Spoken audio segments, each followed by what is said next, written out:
3장 1절부터 5절까지 한 절씩 교독하시고 5절은 합독하겠습니다.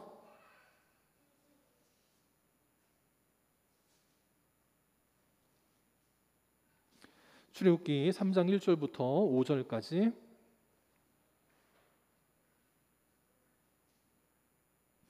한 절씩 교독하고 5절은 합독하겠습니다. 모세가 그의 장인 미디안 제사장 이드로의 양떼를 치더니 그 떼를 광야 서쪽으로 인도하여 하나님의 산 호렙에 이르매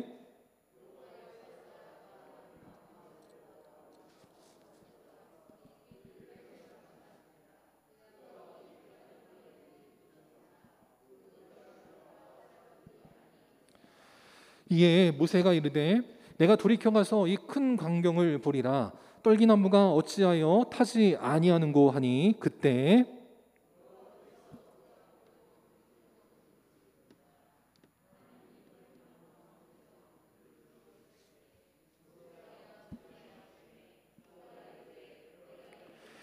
다 같이 하나님이 이르시되 이리로 가까이 오지 말라.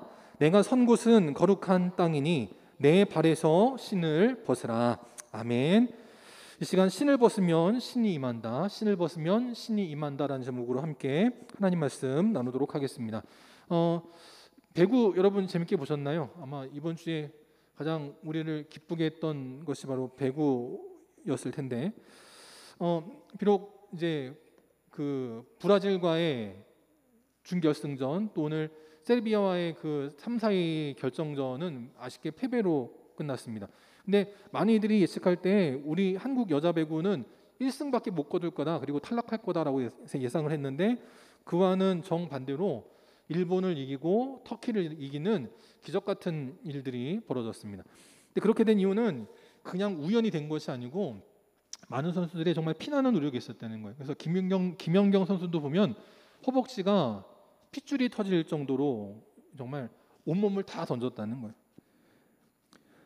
또 김미진이라고 하는 선수는 그 오른쪽 다리 수술을 받았습니다. 2달밖에 되지 않았는데 재활 훈련도 거치지 않았는데 국대에 차출이 돼가지고 경기에 뛴 겁니다. 그래가지고 보시면 왼쪽 다리하고 오른쪽 다리의 굵기가 차이가 심하게 나요. 오른쪽 다리가 수술을 한 다리인데 저 경기를 뛰느라고 무리를 해서 저렇게 그냥 오른쪽 다리가 퉁퉁 부을 정도로 온몸을 던졌다는 거예요. 저렇게 했기 때문에 일본전에서도 기적 같은 역전승을 이뤘고 또 터키전에서도 기적 같은 역전승을 이뤘다는 겁니다. 모두가 전문가들이 예측할 때 안 된다, 끝났다라고 할 때도 김연경을 비롯한 많은 선수들은 할 수 있어, 하면 돼, 우리 후회 안기지 말고 여기서 내 인생이 끝나더라도 최선을 다해보자, 이런 마음으로 경기에 임하니까 정말 기적같이 4위에 오르게 됐다라는 겁니다. 근데 그와는 반대로 이런 일도 있었습니다. 그 한국 야구 대표팀이 3패를 하고도 3, 4위전에 올라간 거예요. 3패를 했는데도 6개 팀이었기 때문에 3패를 했는데도 이번에 이기면 동메달을 따고 동메달을 따면 군 면제를 받을 상황이었습니다. 처음에는 그래도 잘하고 있었는데 6대5로 이기고 있었는데 마지막에 마무리 투수가 실수를 하니까 10대6으로 뒤집어진 거예요. 10대5로 뒤집어졌습니다. 이제 우리는 이제 3위도 안 되고 4위로 밀려날 상황인데 저 껌을 씹고 있는 저 선수의 표정을 보면 분한 마음도 없고 해보자라는 의지도 없어요.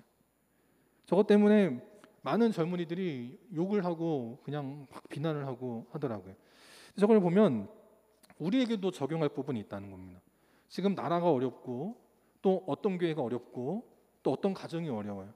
근데 그럴 때 김연경이나 김미진이나 많은 선수들처럼 내 몸이 부서지더라도 여기서 최선을 다해보자는 사람이 있는가 하면, 어떤 사람은 저렇게 팀이 지거나 말거나 나는 그냥 돌아가서 내 경기나 잘하면 되지, 그러면 안 된다라는 겁니다. 그 배구 대표팀이 많은 사람들에게 사랑받는 이유 중에 한 가지가 뭐였냐면 2014년도 아시안 게임에서 금메달을 땄습니다. 아시안 게임이지만 금메달을 땄으면 대단한 거 아니에요? 그런데 그 우승을 한 여자 대표팀을 데려다가 김치찌개로 회식을 시켜준 사건이 있었습니다. 저것 때문에 많은 그런 그 응원하는 팬들이 또 그냥 들고 일어난 적이 있어요. 그래가지고 나중에 김연경 선수가 자기 사비를 털어가지고 선수들을 다 데리고서 레스토랑에 가서 좋은 식사를 대접했다라는 그런 후일담이 나온 적이 있습니다. 그로부터 6년이 지난 뒤니까 정도 떨어지고 학도 뗄만하고 그러지 않겠어요?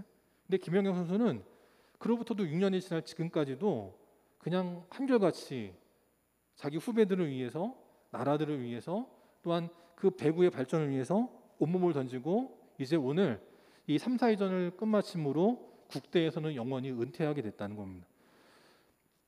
이거는 다른 장면의 사진이긴 하지만 이제 김연경 선수는요, 더 이상 국가대표에 대한 미련이 없이 남은 인생을 자기 소속팀에서 뛰고 자기를 즐기는 삶을 살아가게 됩니다.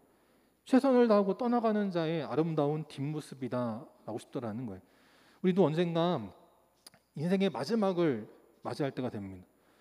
저희 할머니께서도 숨을 거두실 때 너무나 평안하게 숨을 거두셨어요. 어떤 분들은 죽기 싫다고 하는 사람이 있고요.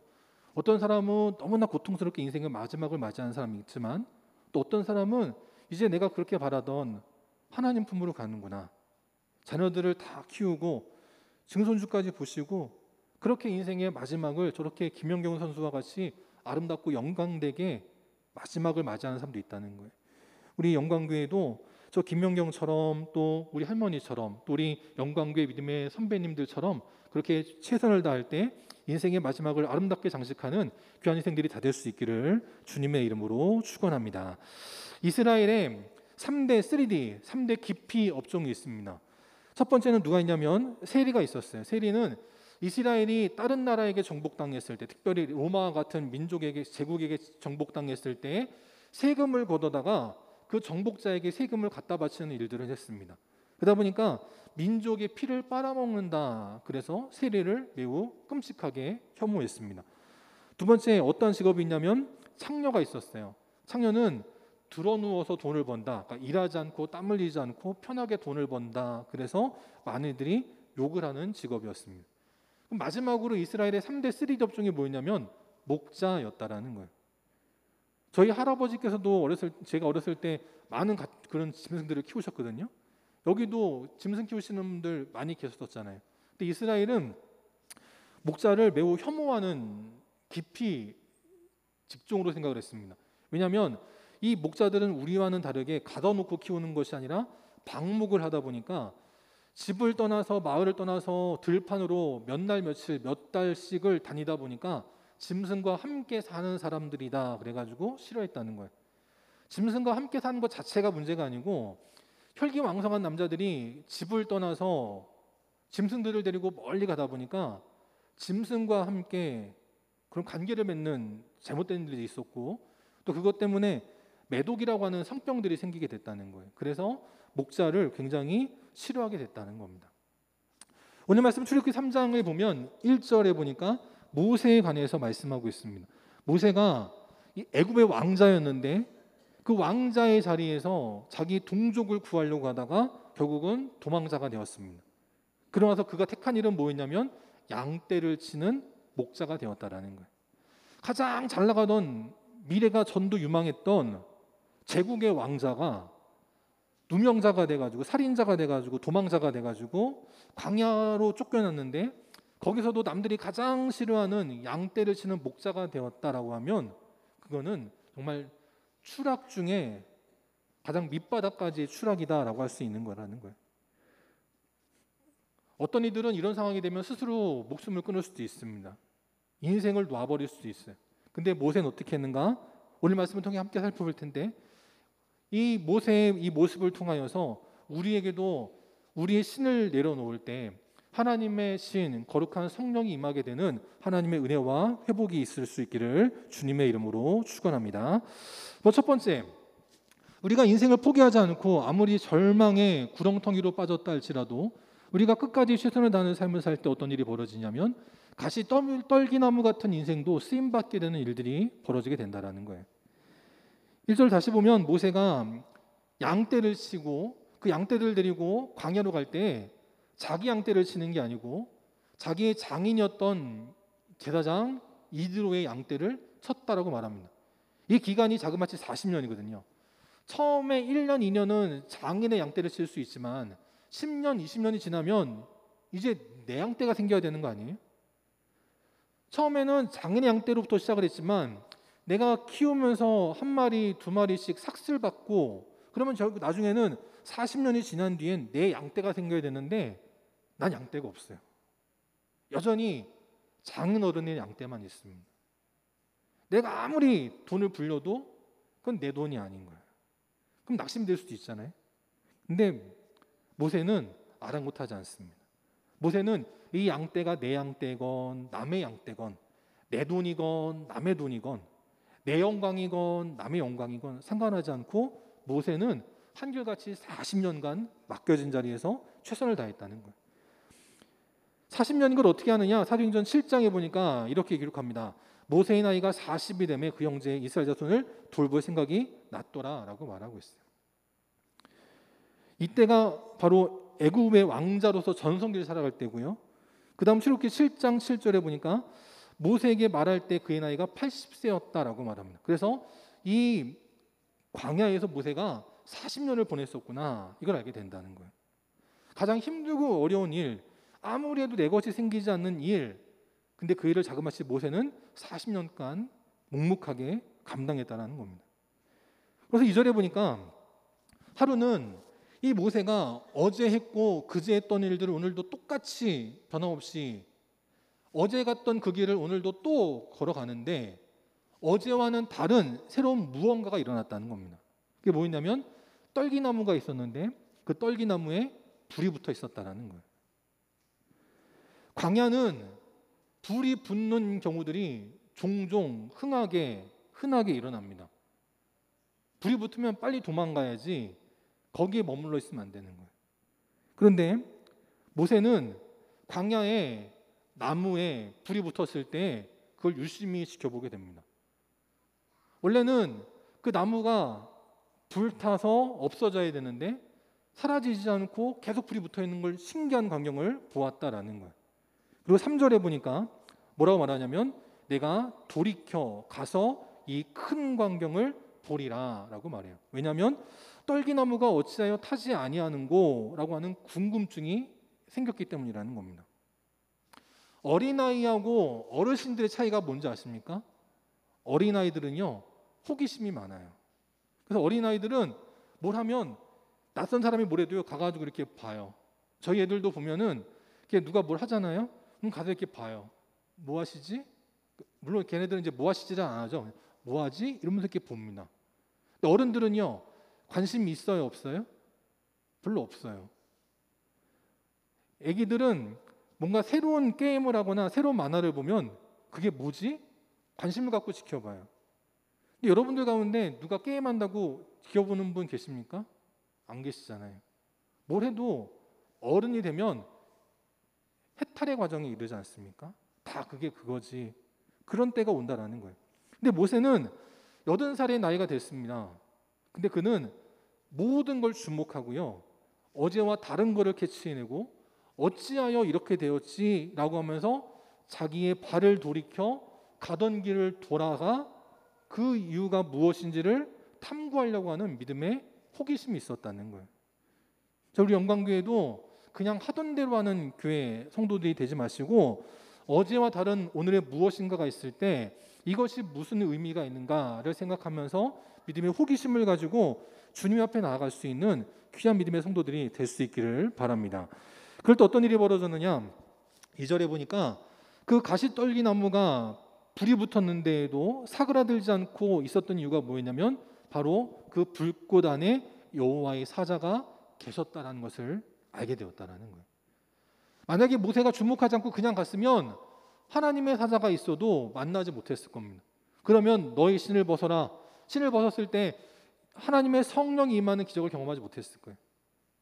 근데 새로운 믿음의 도전을 가지고 나아가니까 하나님의 사자를 만나는 축복이 임하게 되었다는 거예요. 가시떨기나무는 어떠한 나무냐? 이런 나무입니다. 이 가시떨기나무는 우리나라로 적용을 하면 아카시아 나무라고 생각을 하시면 된다고 합니다. 아카시아 나무는 번식력이 강해서 산에 심으면 다른 나무를 죽이는 나무라고 알고 있습니다. 그래서 지금도 보면 나무를 이렇게 민둥산으로 만들어 버리는 경우들이 종종 있대요. 왜 그러냐 했더니 아카시아 나무를 걷어버리고 다른 나무를 심기 위해서 민둥산으로 만들었다라는 얘기를 듣습니다. 그만큼 이 아카시아 나무는 목재로서도 별로 의미가 없고 다른 나무들을 죽이는 아주 유해한 나무라고 알고 있는 거예요. 이스라엘의 가시떨기 나무도 바로 이와 같았다라는 겁니다. 그런데 우리나라 아카시아 나무는 그래도 좋은 점이 있죠. 뭐가 있어요? 꽃이 있고 꿀이 있습니다. 그런데 이스라엘의 저 광야의 가시떨기 나무는 꽃도 없고 꿀도 없어요. 그러니까 인간이 유익을 얻을 수 있는 게 아무것도 없습니다. 가장 무가치한 나무가 가시떨기 나무인데 바로 그 가시떨기 나무에 성령의 불이 임하였다라는 거예요. 이것은 모세에게 굉장히 큰 의미가 있고 우리에게도 굉장히 큰 의미가 있습니다. 모세는 전성기가 바로 1살 때부터 40세 때까지 애굽에 궁궐했을 때가 모세의 전성기였습니다. 그때가 혈기도 왕성하고요. 무엇 하나 배워도 까먹지 않고 하나를 가르치면 10가지를 깨닫고요. 전쟁에 나가도 연전연승하는 능력과 지혜가 충만한 사람이었습니다. 그때 자기의 전성기의 모세에게는 자기의 힘으로 자기 동포를 해방시키려 했지만 그때는 실패했어요.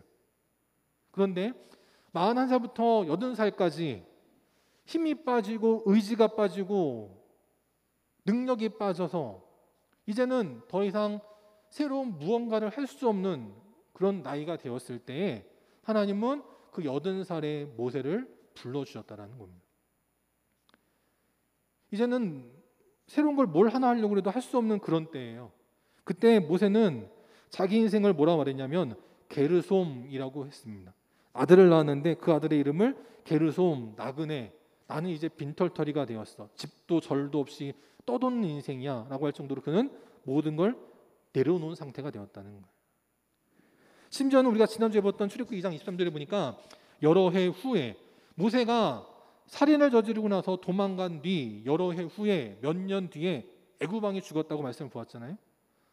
이제 애굽 왕이 죽었으니까 모세가 뭔가 운신할 수 있었습니다. 근데도 모세는 더 이상 새로운 아무런 일을 할 수 없을 정도로 그는 모든 걸 다 내려놓은 그런 인생이 되어버렸다는 거예요.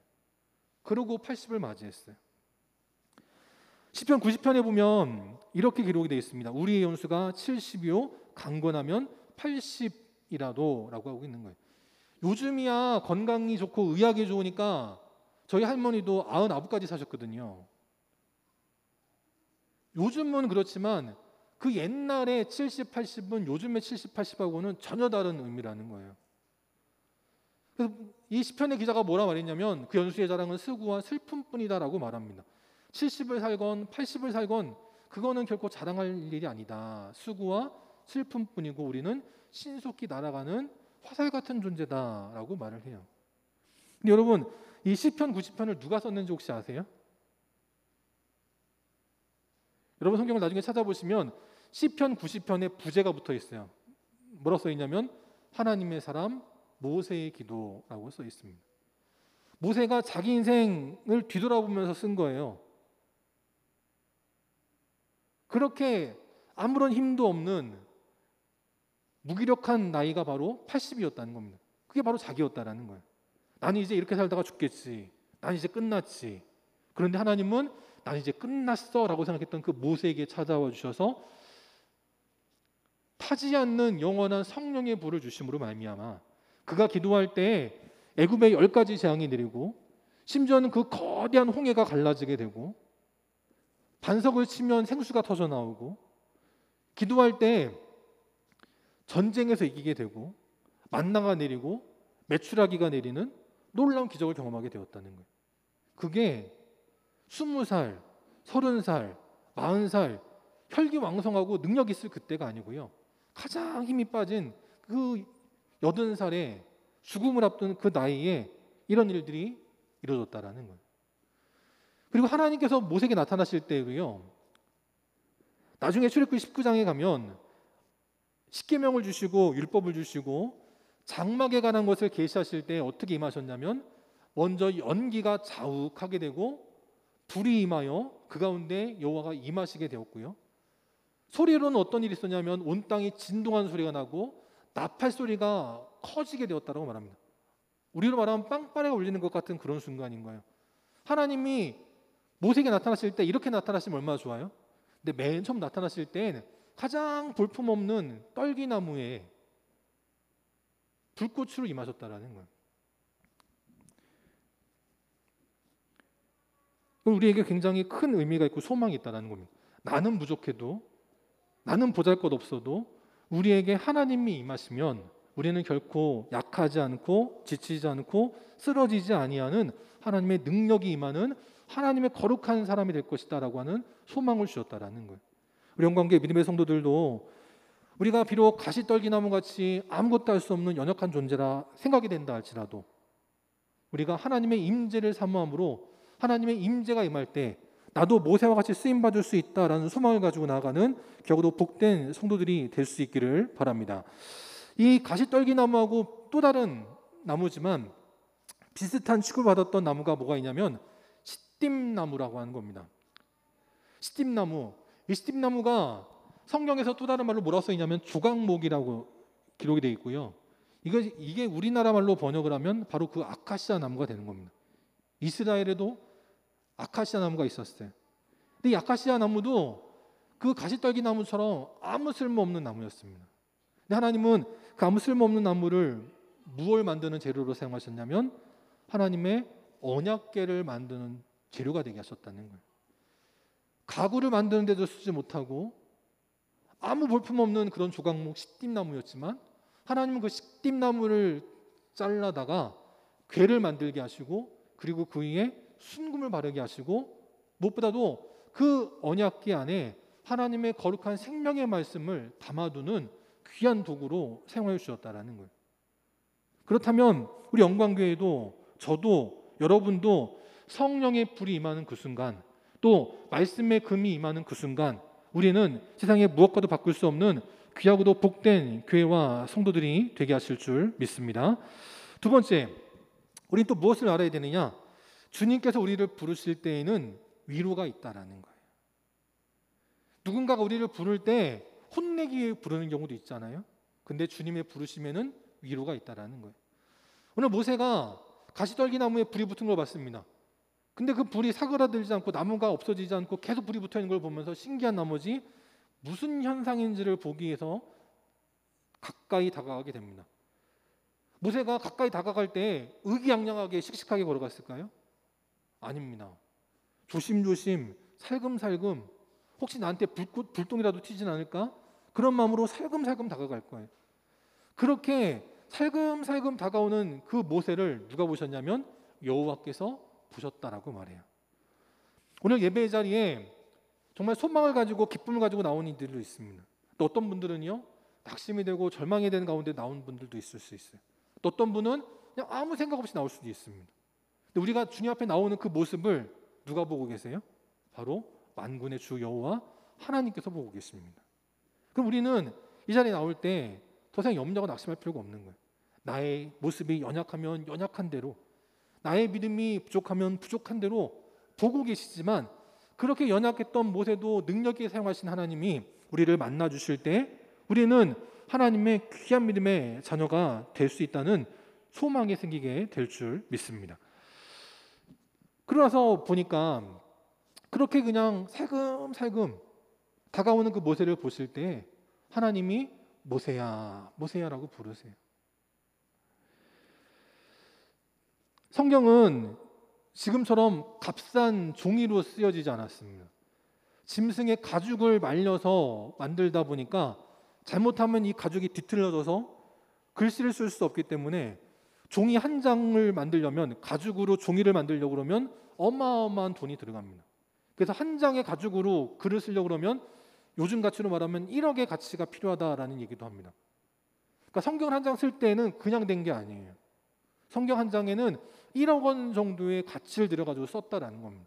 그러다 보니까 성경을 쓸 때는 모든 것을 간략하게 씁니다. 너무나 무미건조하게 좀 뭔가 소설책처럼 뭔가 좀 흥미진진하게 써야 되는데 의성어, 의태어 없이 모든 것을 간략하게 단촐하게 글을 쓰는 게 특징이었습니다.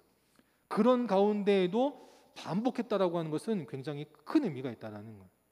오늘 하나님은 모세를 부르실 때 그냥 모세야라고 부르시면 돼요. 아무도 모세를 부르는 걸 본 적이 없기 때문에 모세야를 한 번 불렀는지 10번 불렀는지 우리는 아무도 모르잖아요. 그냥 한 번 모세야라고 부르시면 되는데 모세야 모세야라고 2번 부르시는 것을 강조해 줬고 있습니다. 예수님께서도 말씀하실 때 정말 중요한 말씀을 하실 때는 뭐라고 말씀하셨어요? 내가 진실로 진실로 너희에게 이르노니 라고 말씀하셨어요. 그냥 평범한 말씀을 하실 때는 내가 너희에게 이르노니 라고 말씀하시지만 조금 중요할 땐 내가 진실로 너희에게 이르노니 라고 말씀하시고 정말 중요할 때는 진실로 진실로 너희에게 이르노니 말씀하셨다는 거예요. 오늘 하나님께서 모세를 부르실 때엔 실수로 부르신 게 아니었다는 거예요. 주목하여 보셨고 매우 매우 강조하며 부르셨다는 것을 말씀하고 있습니다. 그리고 또 그 모세의 이름을 부르셨다는 것에도 굉장히 큰 소망이 있어요. 모세는 그 당시 도망자였습니다. 그래서 어디를 가든지 자기 이름을 밝히지 않았어요. 내 이름이 밝혀지면 애굽의 현상꾼들이 모세를 찾아다니면서 모세를 잡아가려고 했기 때문에 모세는 자기 이름을 밝히지도 않고 자기 이름이 불리는 것도 원치 않았을 겁니다. 근데 자기의 이름이 40년 만에 불려온 거예요. 그때 모세가 얼마나 깜짝 놀랐을까요? 아니 어떻게 내 이름을 알았지? 우리도 보면 자기 이름으로 불리는 경우들이 별로 없잖아요. 여기 우리 이제 뭐 지원이, 시원이, 현규 같이 우리 어린아이들이나 이름이 불리지 저만 해도요. 덕화나 이름 부르는 경우가 거의 없어요. 제 친구들도 옛날에나 덕화나 이름 불렀지 요즘은 뭐라 불러요? 조목사 이렇게 불러요. 아니면 조덕한 목사 이렇게 부르지 야 덕화나 이렇게 부르는 경우는 이제는 별로 흔치가 않아요. 저희도 나이가 먹어가지고 이제 흔치 않아요. 저희 부모님도 저 부르실 때 뭐라 부르시냐면 조목사 이렇게 부르십니다. 저희 장모님 장인어른은 뭐라 부르실까요? 안 부르세요. 너무 어려우시니까 안 부르세요. 그냥 호칭을 안 하시고 그냥 말씀하세요. 그냥 저도 알아듣고 다 하죠. 저희 집사람도 아무리 저한테 화가 나도요 함부로 이름 부르지 않아요. 저희 애들도 저한테 이름 부르지 않아요. 저도 이름 부를 일들이 별로 없어요. 근데 이름 부르셨다는 거는 굉장히 큰 의미가 있어요. 저한테 덕하나라고 최근까지도 이름 불렀던 분은 저희 할머니셨습니다. 할머니하고 통화를 하면 마지막에 늘 정해진 멘트가 있어요. 그게 뭐냐면 덕하나 은혜 많이 받고 축복 많이 받아라. 항상 그 말씀을 하시고 전화를 끊으세요. 덕하나 은혜 많이 받고 축복 많이 받아라. 그 말씀을 하고 끊으셨어요. 이제 저한테 이름을 불러주실 분이 이제 안 계시더라고요. 근데 하나님은 저 이름을 불러주세요. 그 하나님께서 여러분의 이름도 불러주실 줄 믿습니다. 우리가 뭐 대단한 일은 안 해도요. 우리가 뭐 이렇게 엄청난 일은 안 해도 하나님은 오늘도 덕화나 아무개야 우리 이름을 불러주세요. 근데 우리에게 소망이 있는 거예요. 그 여자 배구 팀들 중에 터키가 있었습니다. 터키 팀들이 경기에서 지고 나서 너무 서럽게 울더라고요. 처음에는 왜 저렇게 울지? 자기보다 약한 나라한테 진 게 그렇게 억울했나? 처음에 그 생각을 하고 봤거든요. 근데 조금 있다 보니까 자기 나라를 생각하면서 울었다는 거예요. 왜 울었냐면 터키에 산불이 났는데 저렇게 큰 산불이 났습니다. 저게 산 전체가 그냥 시뻘개질 정도로요. 산불이 일어났어요. 그리고 그 산불이 우리나라처럼 뭐 고성, 양양 일부분에만 난 게 아니고요. 저 파란색에 빨간색 글씨가 있는 게 산악지대이고 그리고 빨간색에 있는 게 산불난 표시인데 저렇게 거의 전역이라고 봐도 무방할 정도로 터키 전체에 산불이 난 거예요. 많은 피해가 일어났습니다. 그래서 배구 선수들이 좀 정말 큰 피해를 입고 슬픔에 잠겨있는 우리 국민들에게 경기라도 좀 우승을 해가지고 소망을 주고 기쁨을 주고 싶다. 그런 마음으로 경기를 뛴 거예요. 근데 그랬는데 8강전에서 탈락을 한 겁니다. 너무나 서럽게 우는 거예요. 그리고 터키만 그런 줄 알았더니 그 바로 옆에 붙어있는 그리스도 그렇더라고요. 그리스의 어느 섬에 불이 붙어가지고 그 섬의 주민들이 배를 타고 이제 탈출하면서 카메라로 촬영한 장면이 공개가 됐습니다. 터키뿐만이 아니고 바로 그 옆에 그리스도 저렇게 큰 불이 나가지고 어림을 겪고 있는 거예요. 한편으로는 저걸 보면서 우리나라는 저 정도는 아니어서 참 감사하다 그런 생각을 하는데, 어쨌든 저 그리스와 터키가 큰 산불로 인해 어려움을 겪고 있다라는 얘기를 듣고 나니까 우리 국내 배구 팬들 가운데 몇몇의 사람들이 김연경의 이름으로 묘목을 기부하자 이런 운동을 펼쳤어요. 그래가지고 김연경, 팀 코리아 이런 명목으로 이번 한 주간에 많은 묘목이 기부가 됐는데 그 묘목 기부의 90%가 한국에서 기부가 됐다 이런 얘기가 나오더라고요. 김연경의 이름으로 형제의 나라, 우리나라가 유교로 어려움 겪을 때 도와줬던 그 터키에 김연경의 이름으로 기부가 됐다는 것은 매우 큰 의미가 있어요. 그 터키 사람들에게 김연경이라고 하는 이름은 이제 앞으로 큰 위로가 될 겁니다. 우리 하나님께서도요, 여러분의 이름을 기억하고 계세요. 여러분의 이름을 불러주고 계십니다. 어느 때예요? 우리가 하나님께로 나아갈 때. 내가 아무리 낙심이 되고 절망이 되고 나 이제 더 이상 앙대 안 씌울 거야. 나 이제 그냥 끝나 포기할 거야. 그것이 아니고 그럼에도 불구하고 오늘도 하나님의 산을 향해서 나아가는 자를 하나님은 보시고 이름을 불러주십니다. 그때 우리에게 소망과 위로가 있는 거예요. 하나님이 이름을 불러주셨던 사람 누가 있느냐? 아브라함이 있었습니다. 그 아브라함도 하나님께서 어떻게 하셨어요? 아브라함아, 아브라함아 라고 불러주셨어요. 그럴 때 그 아브라함은 축복이 임하게 되었습니다. 또 누가 있느냐? 베드로가 있었어요. 베드로도 그 겟세마네 동산에서 예수님께서 네가 오늘 닭이 울기 전에 날 3번을 부인할 거다. 그러니까 그렇게 되지 않도록 나와 함께 기도해다오라고 했지만 베드로는 잠이 들어버렸습니다. 그리고 결국 닭이 울기 전 예수님을 3번 부인하는 잘못을 범하게 됐어요. 그때 베드로도 자기의 그 어리석음을 탓하면서 밖에 나가 심히 통곡했다라고 말해요. 그는 남자 중에 남자였습니다. 내가 잘못한 일 내가 끝맺어야지 하면서 자살로 자기 인생을 끝낼 만한 사람이었어요. 근데 그러한 베드로가 스스로 목숨을 끊기 전에 어떻게 하냐? 예수님께서 찾아오십니다.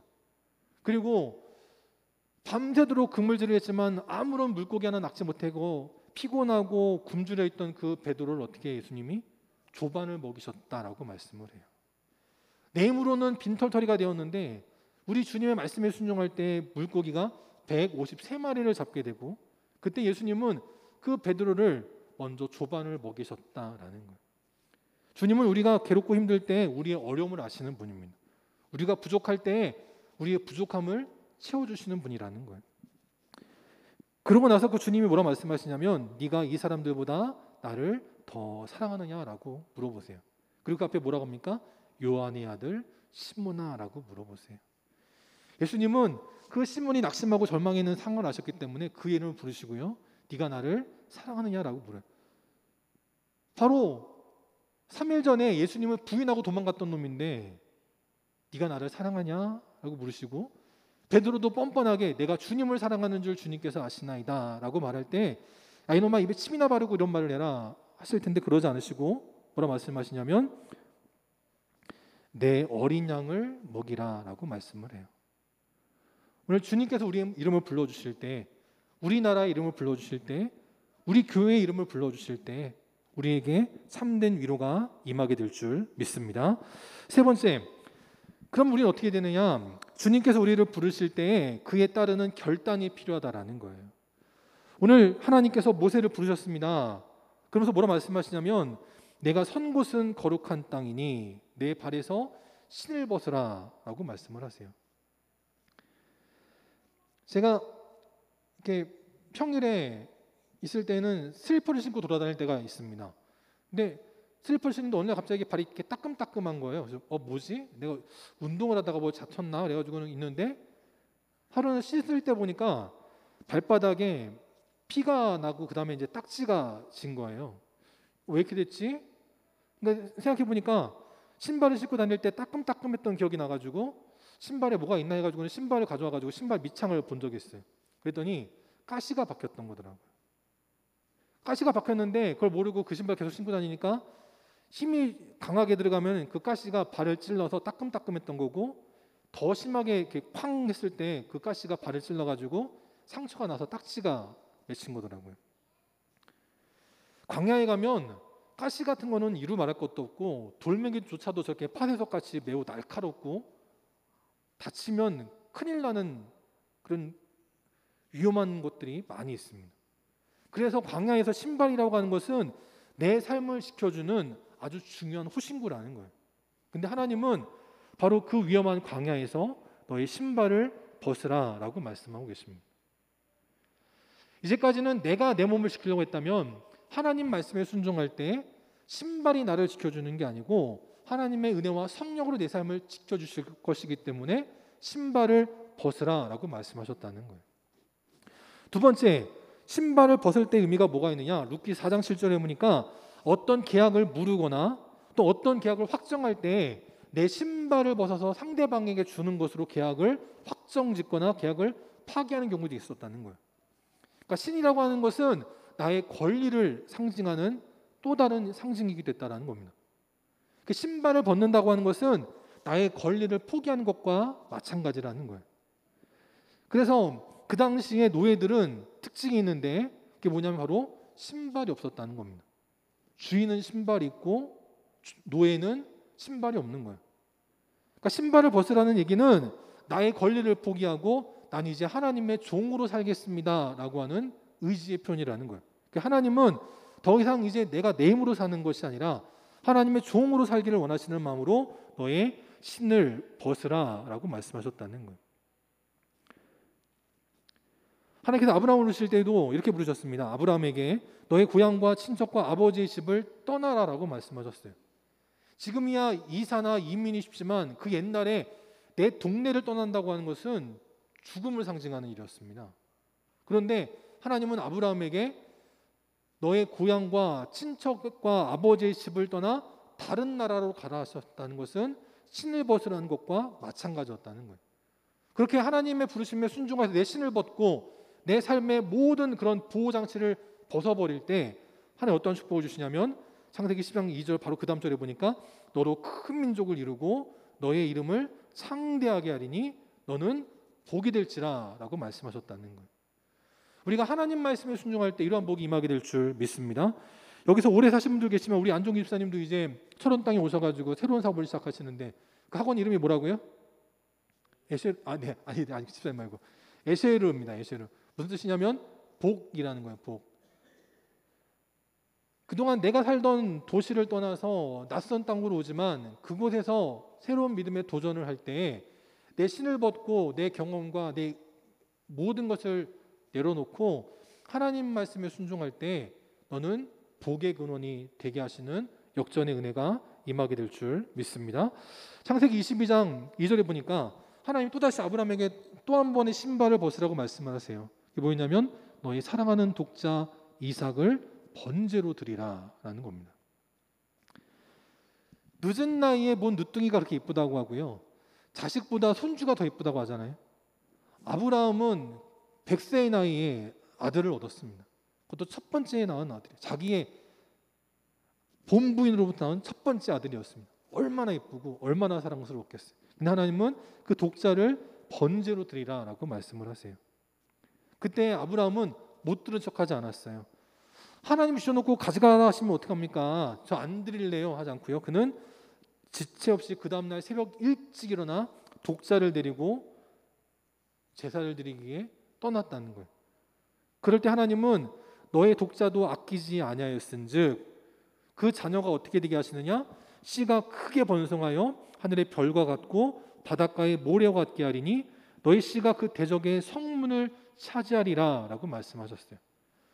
낳은 건 하나밖에 없는데 그 하나가 하늘의 별과 같고 바닷가의 모래 같게 하시며 그것이 심히 능력이 있어서 대적자를 물리치고 성문을 차지하게 하는 승리자가 되게 하는 영광을 주시겠다라고 말씀하셨다는 거예요. 오늘 우리도 하나님 말씀에 순종할 때 이러한 복이 임하게 될 줄 믿습니다. 그런데 거기까지 나가지 못한 경우들이 많이 있잖아요. 신을 벗으라고는 말씀하시지만 나 신발 벗으면 어떻게 살지?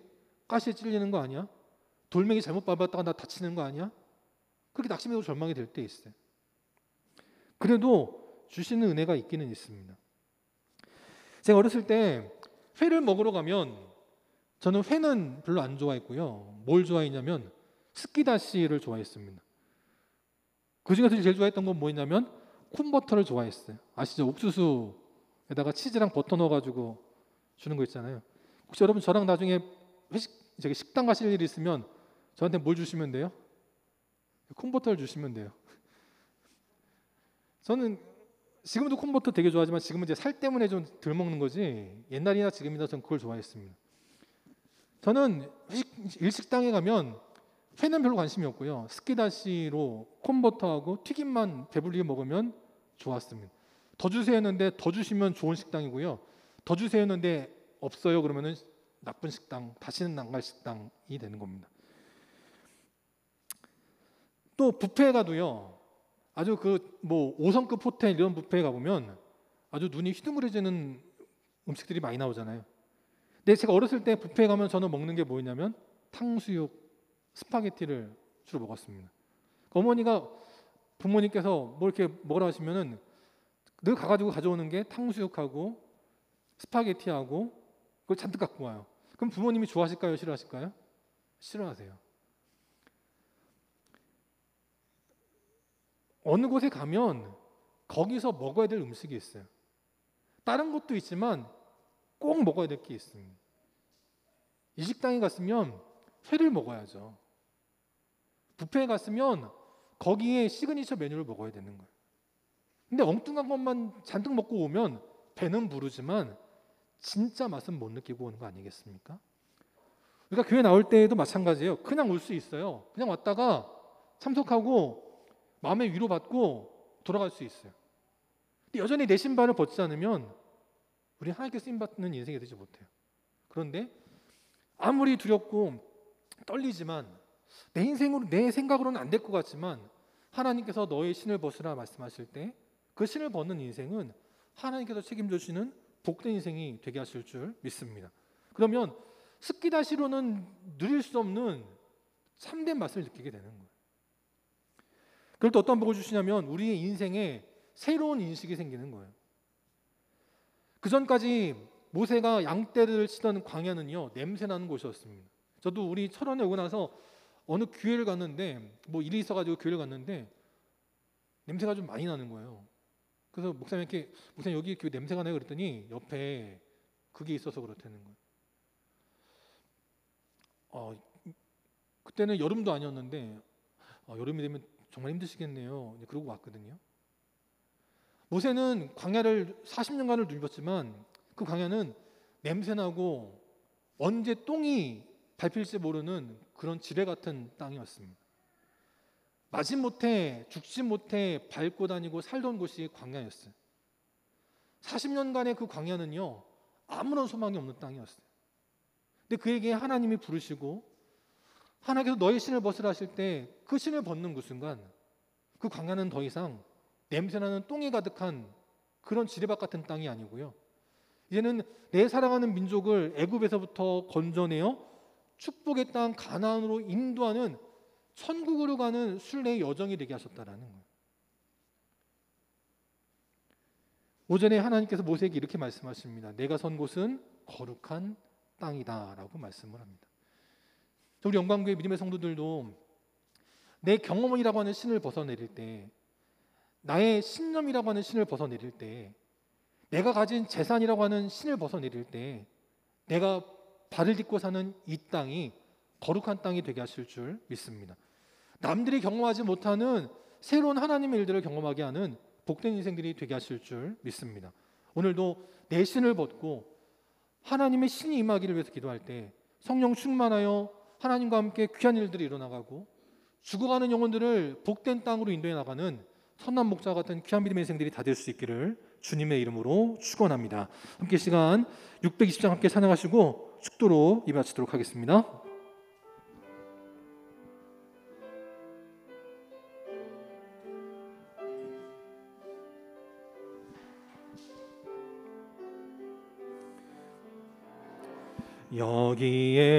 여기에 모인 우리 주의 은총 받은 자여라.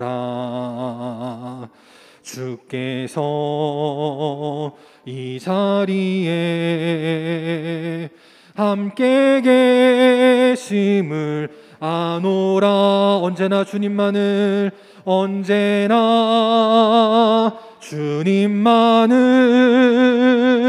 찬양하며 따라가리니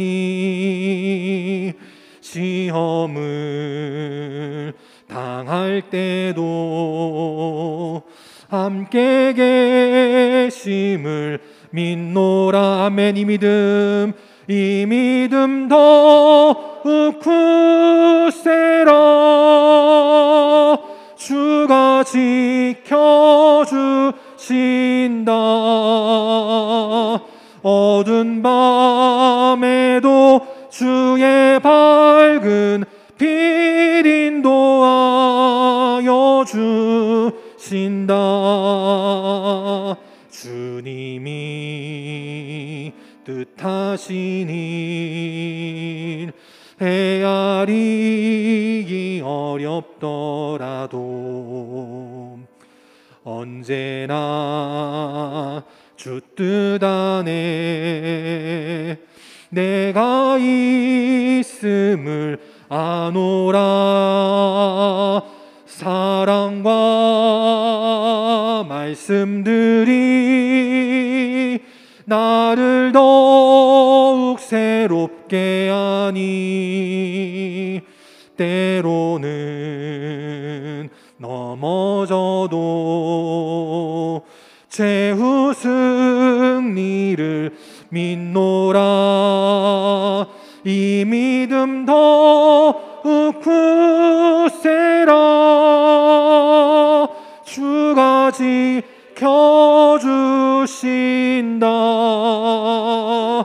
어두운 밤에도 주의 밝은 빛 인도하여 주신다. 아멘. 여기에 모인 우리 사랑받는 주의 자, 주께서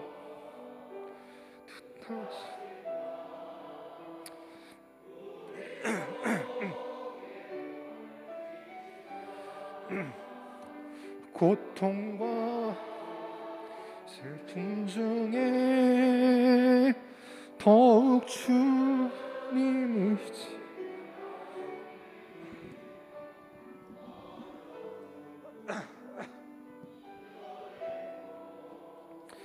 주님 더욱 찬양하라. 이 믿음 더욱 굳세라. 주가 지켜주신다. 어두운 밤에도 인도하여 주신다. 함께 기도하겠습니다. 지금은 우리 주 예수 그리스도의 은혜와 하나님 아버지의 무한하신 사랑하심과 성령님의 함께하시고 교통하시고 인도하심이 참 힘든 광야 같은 인생을 살아가지만 그럼에도 불구하고 오늘도 우리를 만나기 원하시는 하나님의 부르심을 찾아 이 자리로 나온 우리 사랑하는 귀한 믿음의 성도들 머리 위에, 또 그 가정과 직장과 사랑하는 주의 자녀들 머리 위에, 또 주님 앞에 나와 함께 예배드리길 원하지만 건강이 허락지 않고 사정이 허락지 않아 나오지 못한 모든 안타까운 심령들 머리 위에, 또 지금도 나라를 지키는 국군 장병들 위에, 또 방역에 힘쓰고 있는 모든 의료진들과 공무원들 위에, 또 이제 하나님의 부르심을 받아 이제 그렇게 사모했던 저 천국으로 인도받아 이제 주님과 함께 영원토록 지내게 되실 우리의 사랑하는 고 박정숙 권사님 귀한 할머니 위에, 또 사랑하는 모든 유족들 위에 이제부터 영원토록 함께 계시기를 간절히 축원하옵나이다. 아멘.